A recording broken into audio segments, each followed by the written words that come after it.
সমৃদ্ধ বাংলাদেশের স্থপতি শহীদ প্রেসিডেন্ট জিয়াউর রহমানের বীরুত্তম 43তম শতবর্ষী উপলক্ষে আয়োজিত আজকের এই আলোচনা সভার সম্মানিত সভাপতি, উলামা দলের আহ্বায়ক আলহাজ মোহাম্মদ সেলিম রেজা, এই আলোচনা সভায় উপস্থিত আছেন আমাদের বাংলাদেশ জাতীয়তাবাদী দলের বিএনপির মাননীয় চেয়ারপারসন উপদেষ্টার সম্মানিত সদস্য বীর মুক্তিযোদ্ধা জনাব আব্দুল সালাম, যিনি ঢাকা মহানগর দক্ষিণের আহ্বায়ক। উপস্থিত আছেন বিএনপির সংগ্রামী প্রায় 450 মামলা যার বিরুদ্ধে আমাদের খুব প্রিয় মানুষ বিএনপির যুব মহাসচিব জনাব সৈয়দ মোয়াজ্জেম হোসেন আলাল। উপস্থিত আছেন আপনাদের আরেকজন ত্যাগী নেতা, সাবেক ছাত্র নেতা জনাব শহীদুদ্দিন চৌধুরী আনি, কেন্দ্রীয় নেতৃবৃন্দ এবং উলামা দলের সম্মানিত নেতৃবৃন্দ, আসসালামু আলাইকুম। আমরা গত কয়েকদিন ধরে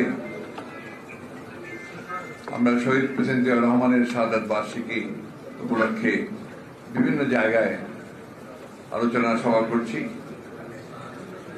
এবং কথা বলছি মানুষের সঙ্গে।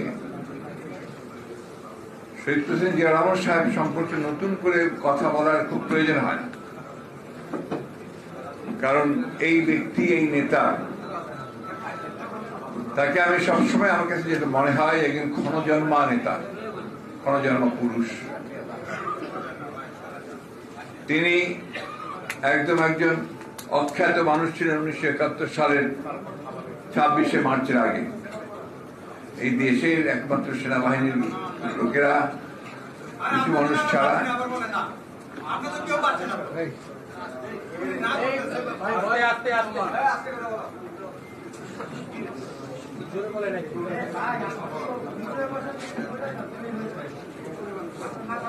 সেনাবাহিনীর সদস্য হিসাবে, চৌকস অফিসার হিসেবে তাকে অনেকেই সবাই চিনতেন। আমাদের বাংলাদেশের আমাদের স্বাধীনতা সংগ্রাম শুরু হয়েছে বহু আগে থেকেই। আমাদের মানুষেরা বিভিন্ন সময়ে তাদের বিভিন্ন দাবি দাওয়া নিয়ে, ভাষার দাবি নিয়ে, গণতন্ত্রের দাবি নিয়ে, ডিক্টেটরের বিরুদ্ধে সংগ্রামের লড়াইয়ে তারা সংগ্রাম করেছেন, সফল হয়েছেন। এই সংগ্রামে বিভিন্ন সময়ে আমাদের জাতীয় নেতারা একেবারে বহু আগে থেকে শুরু করে, এমনকি ব্রিটিশ পিরিয়ড থেকে শুরু করে এই দেশের স্বাধীনতার জন্য বহু আত্মত্যাগ করেছেন। পরবর্তীকালে আমাদের শেরে বাংলা একে ফজলুল হক, হোসেন শহীদ সরওয়ার্দী, মৌলানা আব্দুল হামিদ খান ভাসানী, শেখ মুজিবুর রহমান সবাই অবদান রেখেছেন। এই স্বাধীনতা সংগ্রাম যখন চূড়ান্ত পর্যায়ে এসেছিল, যখন মানুষ আশা করছিল যে এই সংগ্রামের মধ্য দিয়ে মানুষ পাকিস্তান হানাদার বাহিনীকে বাধ্য করবে দেশ ছেড়ে চলে যেতে এবং একটা গণতান্ত্রিক রাষ্ট্র নির্মাণ করবে, সেই স্বাধীনতা সংগ্রাম যখন চূড়ান্ত পর্যায়ে এসেছে, বিশেষ করে 7ই মার্চের ঘোষণার পরে সব মানুষের আকাঙ্ক্ষা ছিল এবার স্বাধীনতার ঘোষণা আসবে, মুক্তির সংগ্রামের ঘোষণা আসবে। কিন্তু দেখা গেল 25শে মার্চে যখন পাক হানাদার বাহিনী গণহত্যা শুরু করলো, আক্রমণ করলো নিরস্ত্র বাঙালি মানুষের উপরে, তখন দেখা গেল যারা এতদিন ধরে নেতৃত্ব দিয়েছে, স্বাধীনতার কথা তারা বলেনি কিন্তু সংগ্রামে নেতৃত্ব দিয়েছে, তারা হঠাৎ করেই যেন উবে গেল, পালিয়ে গেল। এবং যার উপরে সবাই সেই সময়ে নির্ভর করেছিল, অবিসংবাদী নেতা সেই সময় শেখ মুজিবুর রহমান, তিনি পাক হানাদার বাহিনীর কাছে আত্মসমর্পণ করলেন। মানুষ একদম দিশেহারা হয়ে গেছিল, কি করবে বুঝতে পারছিল, কিং কর্তব্য বিমূঢ়। একদিকে পাক হানাদার বাহিনীর সেই আক্রমণ, হত্যা, নির্বিবাদে হত্যা, অন্যদিকে যখন মানুষ ঢাকা শহর ছেড়ে পালিয়ে পালিয়ে চলে যাচ্ছে, তখন তারা কিছুই বুঝতে পারছিল না। সেই সময় 26 তারিখে হঠাৎ করে যে কণ্ঠ এদেশের মানুষকে ঘুরে দাঁড়াতে সাহস জোগালো, সেই কণ্ঠটা ছিল এই অখ্যাত মেজর জিয়া। এই মেজর জিয়া তিনি ঘোষণা দিয়েছিলেন যে আমি মেজর জিয়া বলছি, আমি পাকিস্তান সেনাবাহিনীর বিরুদ্ধে বিদ্রোহ ঘোষণা করছি এবং স্বাধীনতা ঘোষণা করছি। আজকে আসুন আমরা সবাই এই যুদ্ধে নেমে পড়ি এবং এই হানাদার বাহিনীকে আমরা পরাজিত করি। এই যুদ্ধ, এই ঘোষণায় সমগ্র জাতি অনুপ্রাণিত হয়েছিল এবং দীর্ঘ 9 মাস যুদ্ধ করে, লড়াই করে, সংগ্রাম করে একটা স্বাধীন মানচিত্র পেয়েছিল। যে মানুষটির ঘোষণার মধ্য দিয়ে এই দেশ স্বাধীন হলো, সেই মানুষটিকে আজকে যারা শাসক গোষ্ঠী আছে তারা বহুদিন ধরেই এই মানুষটিকে তারা অস্বীকার করে, তার ঘোষণাকে অস্বীকার করে, তার কর্তৃত্বকে, তার যে কৃতিত্ব সেটাকে তারা অস্বীকার করে। একমাত্র এক নেতা, এক দেশ, শেখ মুজিবের বাংলাদেশ, এই ছিল তাদের স্লোগান। এই মানুষটি আবার দ্বিতীয়বার যখন বাংলাদেশের বিপদে পড়লো 7ই নভেম্বরের আগের মুহূর্তে, যখন আবার এই দেশের শত্রুরা চক্রান্ত শুরু করলো দেশকে আবার পুরোপুরি পরাধন করে দেওয়ার, সেই সময় কিন্তু আবার এই মানুষটি সামনে এসে দাঁড়ায়। সেটা হচ্ছে আপনার 1975 সালের 7ই নভেম্বর সিপাহী জনতার বিপ্লবের মধ্য দিয়ে তাকে সামনে নিয়ে আসা হয়েছিল এবং তিনি বলেছিলেন, আমি মেজর জেনারেল জিয়াউর রহমান বলছি, আপনারা সবাই শৃঙ্খলার মধ্যে আসেন। এবং যে সেনাবাহিনী, তখন আপনার কোনো শৃঙ্খলা ছিল না, সেনাবাহিনী থেকে তিনি শৃঙ্খলা ফিরিয়ে নিয়ে আসলেন এবং নতুন করে বাংলাদেশের মানুষকে তাদের জাতি গঠনে, নির্মাণে অনুপ্রাণিত করলেন এবং সেই কাজে নামলেন। এবং তারপরে ঘটনা অনেক লম্বা ঘটনা, সেই ঘটনা বর্ণনা করতে চাইব না। আমি যে কথাটা বলছি যে এই মানুষটি সেদিন ঘোষণা না দিলে আজকে বাংলাদেশ স্বাধীন হতো কি হতো আমি জানি না, নিশ্চয়ই হতো, তবে অনেক সময় লাগতো। এই মানুষটিকে তারা অস্বীকার করে, তারা বলে তিনি মুক্তিযোদ্ধা ছিলেন না, তিনি পাকিস্তানের চর ছিলেন। এই সমস্ত মিথ্যা কথা বলে জনগণকে, বিশেষ করে নতুন প্রজন্মকে তারা বিভ্রান্ত করতে চায়। কিন্তু জিয়াউর রহমান প্রমাণ করেছেন যে তিনি হচ্ছেন সেই নেতা যিনি ভবিষ্যৎ দেখতে পেতেন এবং একজন আত্মত্যাগী নেতা যার মধ্যে কোনো লোভ লালসা বলতে কিছুই ছিল না। 100% একজন সৎ মানুষ, 100%। পরে দেখা গেছে যে তার শাহাদাতের পরে তার এই ঢাকা বলেন, দেশে বলেন, কোথাও একমাত্র গ্রামের বাড়ি ছাড়া কোথাও এক খন্ড জমি নেই, তার ব্যাংকের কোনো অ্যাকাউন্ট নেই, ব্যাংক ব্যালেন্স নেই। তিনি সত্যিকার অর্থেই হযরত ওমর রাদিয়াল্লাহু আনহু সাহেবের অনুকরণের জীবন যাপনের চেষ্টা করতেন। এই মানুষটিকে যখন এরা বিভিন্ন ভাবে চিত্রায়িত করার চেষ্টা করে, তখন আমরা এই দেশের মানুষ অত্যন্ত কষ্ট পাই, কারণ আমরা যার যেটা পাওনা তাকে সেটা দেওয়াতে বিশ্বাস করি। বন্ধুগণ, শহীদ জিয়া রহমানের অবদান বলে শেষ করা যাবে না, কারণ যে দেশটা ধ্বংসের দিকে চলে যাচ্ছিল, যাকে বলা হতো তলাবিহীন ঝুড়ি, 75 সালের আগে হেনরি কিসিঞ্জার, তখন মার্কিন পররাষ্ট্রমন্ত্রী, তিনি বলেছেন যে ওখানে সাহায্য দিয়ে তো লাভ নাই, কারণ ওটা হচ্ছে তলাবিহীন ঝুড়ি, ওখানে যা দেবেন সব চলে যাবে। এই কথার সমর্থন তো শেখ মুজিব নিজেই করেছেন। তার এখন এই যে বক্তৃতাগুলো শোনায়, দেখেন না টেলিভিশনে, শেখ মুজিবের বক্তৃতা শোনায় তো মাঝে মাঝেই ছোট ছোট ছোট করে। তো সেখানে তিনি বলেন যে আমার চারপাশে এখন সব চোর, অন্য দেশের মানুষ পায় সোনার খনি, বিভিন্ন খনি, আমি পেয়েছি চোরের খনি। এমন বললেন যে এত কম্বল এলো বিদেশ থেকে সাহায্য হিসেবে, আমার কম্বলটা গেল কোথায়? এটা প্রমাণ করে তখন তিনি প্রমাণ করেছেন যে এই দেশে তখন লুণ্ঠন, দুর্বৃত্তায়ন, চুরি আবার একইভাবে চলেছে। শুধু তাই নয় বন্ধুগণ, বিরোধী মতকে দমন করা, কোনো প্রতিপক্ষ থাকবে না, ভিন্ন মতকে উপেক্ষা করবে না, এই চিন্তায় তখনও তারা ছিল বলেই সেদিনও যারা বিরোধী পক্ষ ছিল তখনকার দিন জাসাদ, বাম রাজনীতিবিদগুলো, রাজনৈতিক দলগুলো তাদেরকে নির্মম ভাবে সেদিন তারা হত্যা করেছে। এবং এই রাজনৈতিক দমন পীড়ন করার জন্য সেই নতুন একটা বাহিনী তৈরি করা হয়েছিল, বাহিনীর নাম ছিল রক্ষী বাহিনী। এটা আমরা অনেকেই ভুলে গেছি, মনে করি না। সে রক্ষী বাহিনীর অত্যাচার এই এখন যেমন আপনার পুলিশ বাহিনীর, আপনার র্যাবের অত্যাচার সহ্য করতে, তার চাইতেও ভয়াবহ ছিল।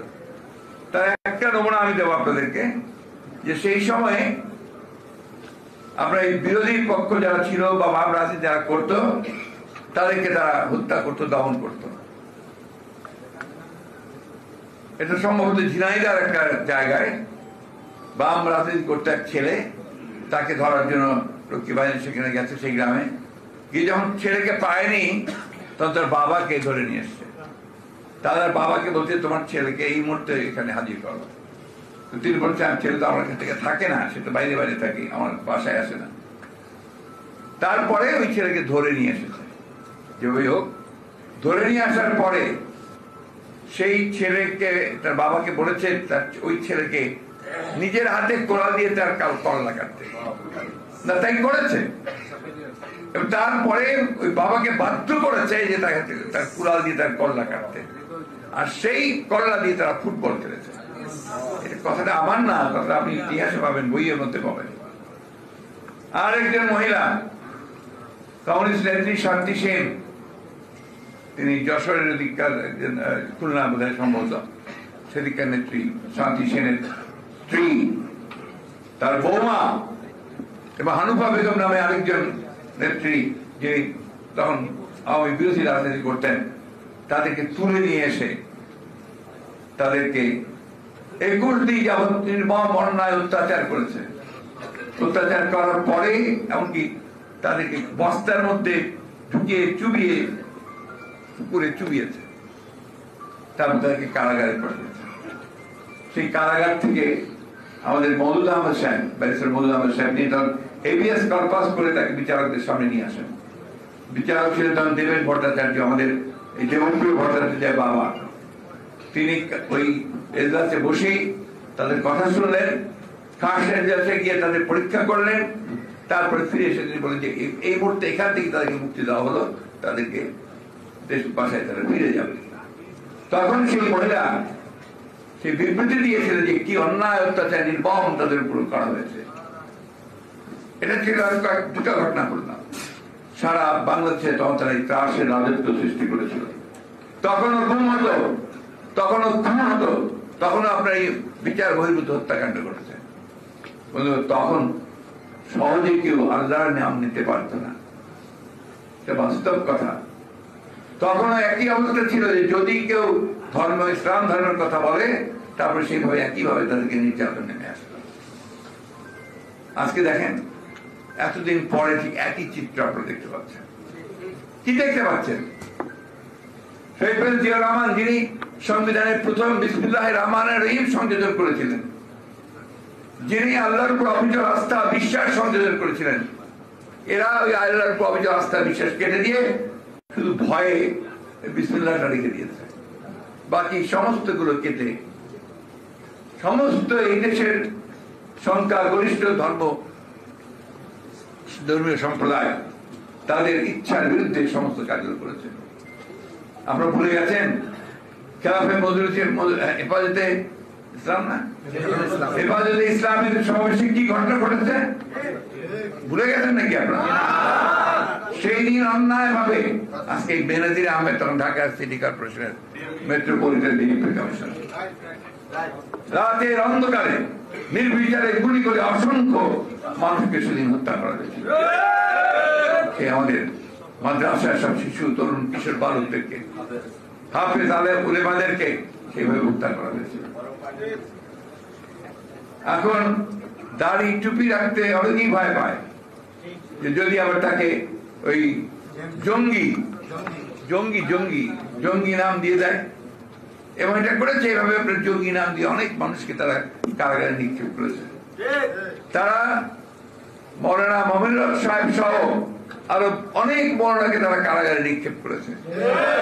কারাগারে তারা অনেকেই এখনো আছে। অপরাধ যে তারা সত্য কথা বলছে, অপরাধ যারা আল্লাহর কথা বলে, অপরাধ যারা দেশে একটা সত্যের সরকার প্রতিষ্ঠা হোক, রাষ্ট্র তৈরি হোক, এটি তারা চায়। প্রিয় বন্ধুগণ, অল্প সময়ের মধ্যে এত কিছু বর্ণনা করা সম্ভব না।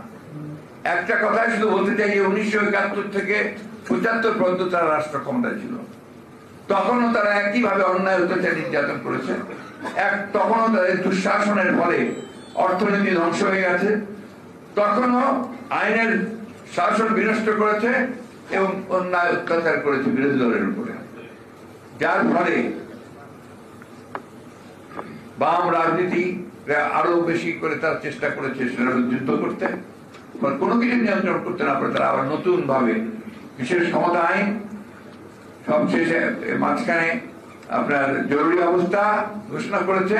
জরুরি অবস্থা ঘোষণা করে তখনও যেটাকে নিয়ন্ত্রণ করতে পারেনি, তখন তারা এক দলীয় শাসন ব্যবস্থা বাকশাল প্রতিষ্ঠা করেছে। সেই বাকশাল প্রতিষ্ঠা করে তারা সমস্ত রাজনৈতিক দলগুলোকে নিষিদ্ধ করে দিয়েছিল, সমস্ত পত্রিকা বন্ধ করে দিয়েছিল, শুধুমাত্র 4টা পত্রিকা চলবে তাদের নিয়ন্ত্রণে। সব মানুষকে বাকশালে যোগ দিতে হবে, এমনকি সরকারি কর্মকর্তা কর্মচারী সব। আল্লাহর হুকুম তো আছে, আল্লাহর একটা বিচার আছে না, বেশি দিন থাকে না। কিছুদিন পরেই রাজনৈতিক পট পরিবর্তনের পরে এই মহান নেতা বাংলাদেশের ভাগ্য যিনি পরিবর্তন করতে শুরু করেছিলেন, যিনি নতুন করে পথ দেখেছিলেন, আশা জাগিয়েছিলেন, সেই মানুষটির নেতৃত্বে নতুন করে বাংলাদেশের মানুষ বাঁচার একটা ছুতা খুঁজে পেল। শহীদ প্রেসিডেন্ট রহমান ওই একদলীয় শাসন ব্যবস্থা বাতিল করে বহুদলীয় শাসন ব্যবস্থাতে নিয়ে এসেছেন। তিনি জনগণের যে কথা বলার স্বাধীনতা, সেই স্বাধীনতাকে নিশ্চিত করেছিলেন। আপনারাই বলেছেন আলেম উলামাদের তিনি বিশেষভাবে সম্মানিত করেছিলেন বঙ্গভবনে এবং বিভিন্ন ভাবে দেশের মধ্যে, এবং তিনি ধর্মীয় মূল্যবোধকে গুরুত্ব দিয়েছেন। বারবার করে বলেছেন যে আমাদের এখানে এই দেশের মানুষ, সংখ্যাগরিষ্ঠ মানুষ হচ্ছে মুসলমান, তাদের যে ইমান আকীদা, তাদের যে কৃষ্টি, তাদের যে ধ্যান ধারণা, সেগুলি কখনো অসম্মান করা যাবে না।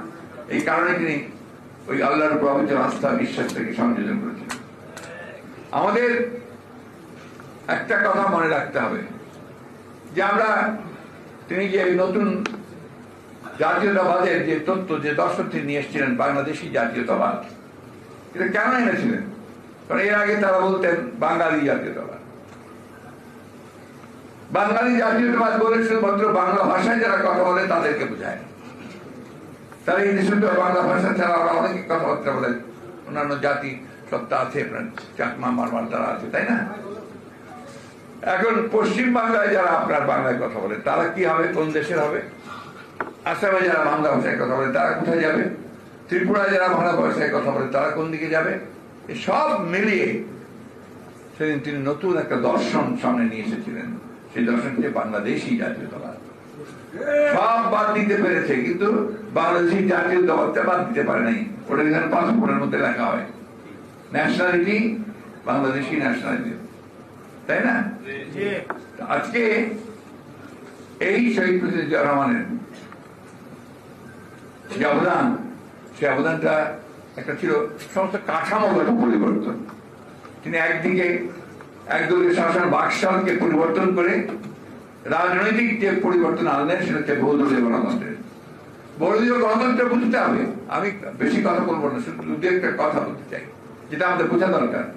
বহুদলীয় গণতন্ত্রটা হচ্ছে যে বিভিন্ন মত থাকবে, দল থাকবে, বিভিন্ন মতবাদ থাকবে, এগুলোকে প্রস্ফুটিত করতে হবে।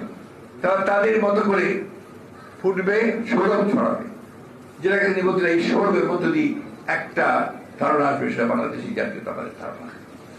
এই যে আপনার একটা ঐক্যের রাজনীতি, এইটা তিনি তার চালু করেছিলেন। পলিটিক্যাল স্ট্রাকচারটা তিনি এইভাবে বদলে দেওয়ার চেষ্টা করেছিলেন।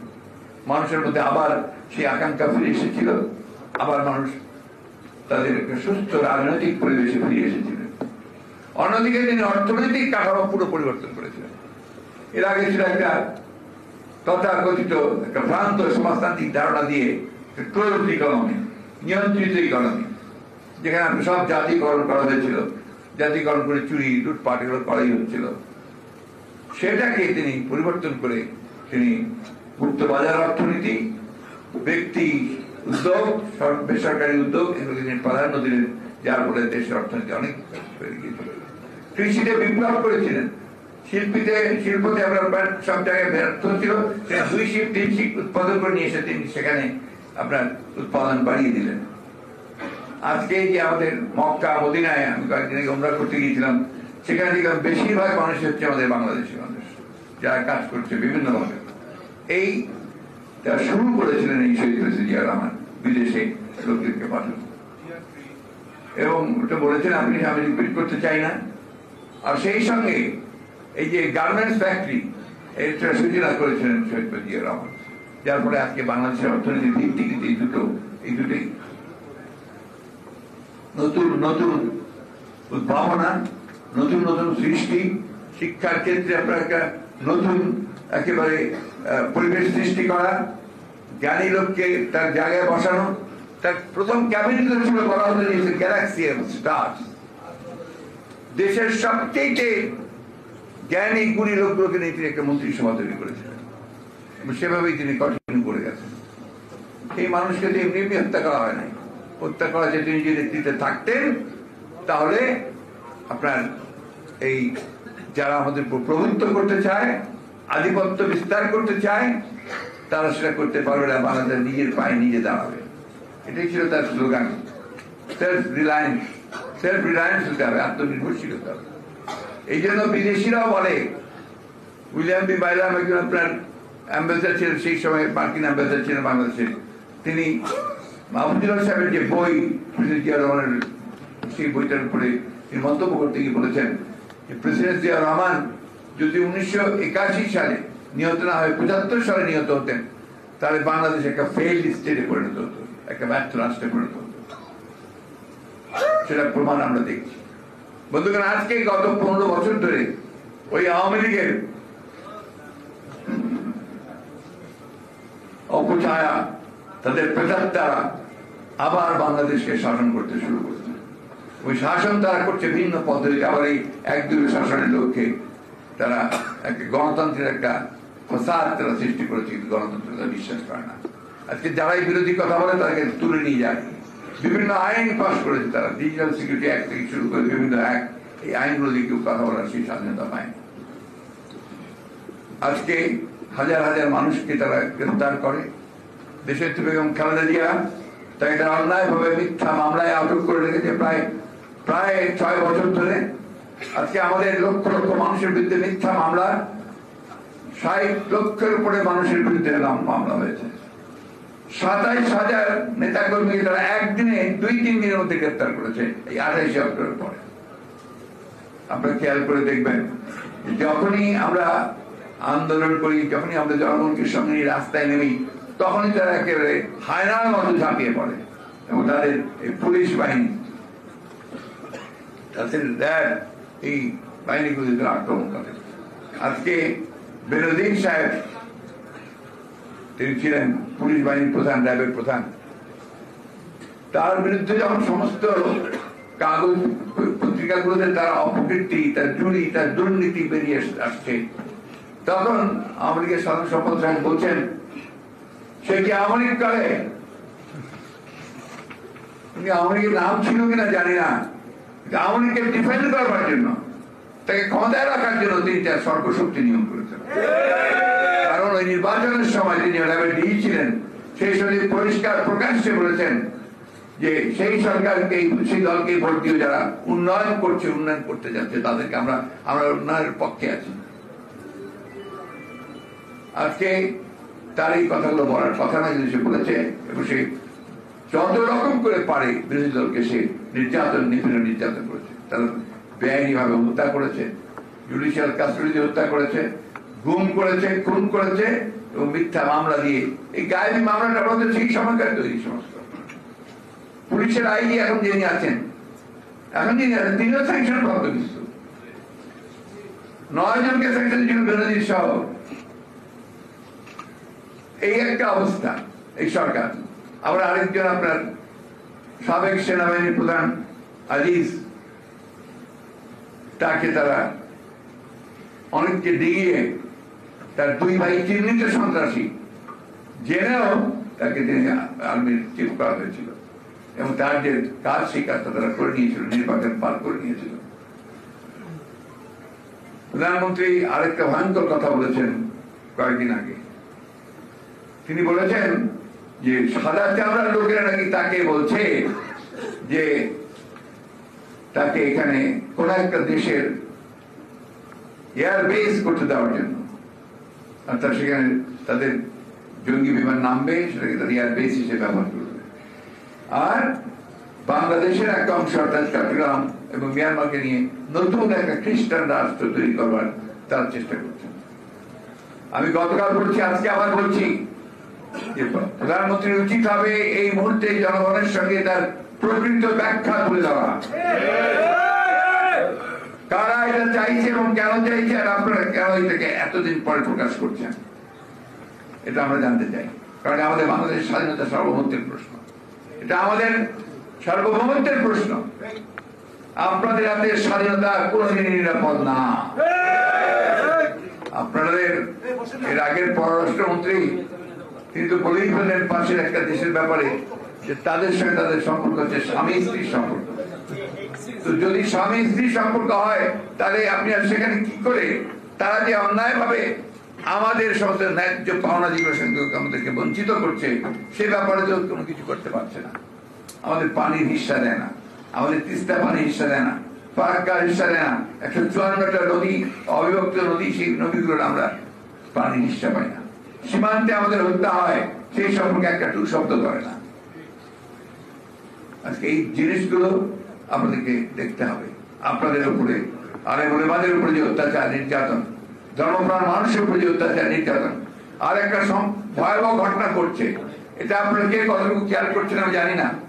সেটা হচ্ছে যে প্রাইমারি স্কুলের যে টেক্সট বইয়ের মধ্যে এগুলোর মধ্যে এমন এমন কারিকুলাম আনছে যা আমার কালচারের বিরুদ্ধে, আমার কৃষ্টির বিরুদ্ধে, আমার ধর্মের বিরুদ্ধে। এগুলো আমাদের কখনোই কোনো কালে আমরা এভাবে চিন্তা করিনি। আমরা বড় হয়েছি ইসলামিক যে চিন্তাধারা, সেই চিন্তা আমাদের পরিবারের মধ্যে আমরা করিয়েছি। অন্যান্য ধর্মের লোকেরা তাদের কিন্তু একটা ধর্মীয় একটা প্রভাব তাদের মধ্যে ছিল বলে তারা সেইভাবে করে দিচ্ছে। আজকে সেইখান থেকে সম্পূর্ণভাবে বের করে নিয়ে একটা ধর্মহীন একটা রাষ্ট্রে পরিণত করবার চেষ্টা করা হচ্ছে। বন্ধুগণ, শহীদ প্রেসিডেন্ট জিয়া রহমানের শাহাদাত বার্ষিকী পালন করার উদ্দেশ্য একটাই, বারবার করে শহীদ প্রেসিডেন্ট জিয়া রহমান শুধু স্মরণ করলে হবে না, মনে করলে আপনার তাকে অনুসরণ করতে হবে। এবং আজকে যে দানব গত 15 বছর ধরে আমাদের ঘরের মধ্যে, বুকের মধ্যে চেপে বসে আছে, একে সরাতে না পারলে কিন্তু আপনার স্বাধীনতা থাকবে না, আপনার সার্বভৌমত্ব থাকবে না। আমার এই ভোটের অধিকারকে ফিরিয়ে আনতে হবে। আজকে দেখেন, ভারতবর্ষে ভোটের অধিকার আছে বলে কিন্তু তারা অন্তত ওই যে মোদী 3 বার একেবারে নিরঙ্কুশ সংখ্যা গরিষ্ঠতা পেয়ে ক্ষমতায় যাওয়ার যে ইচ্ছা বাসনা, সেটাকে কিন্তু তারা রোধ করে দিয়েছে। আজকে সব একক সংখ্যা গরিষ্ঠতা তারা পাচ্ছে না। সেই অবস্থাটা আমাদেরকে খেয়াল করে আমাদেরকে আজকে আবার নির্বাচন ব্যবস্থাকে ফিরিয়ে আনতে হবে এবং মানুষ যেন ভোট দিয়ে তার নিজস্ব পছন্দ মতো প্রতিনিধি নির্বাচিত করতে হবে, তার ব্যবস্থা করতে হবে। দেশনীতির ব্যবস্থা যেখানে আমরা ফিরিয়ে আনতে পারি, মুক্ত করতে পারি, তার চিকিৎসার ব্যবস্থা করতে পারি, তার জন্য আমাদেরকে সংগ্রাম লড়াই করতে হবে। আমাদের নেতা তারেক রহমান সাহেব যিনি বিদেশে নির্বাচিত আছেন মিথ্যা মামলায়, তাকে ফিরিয়ে আনবার জন্য আমাদেরকে সেই সংগ্রাম করতে হবে।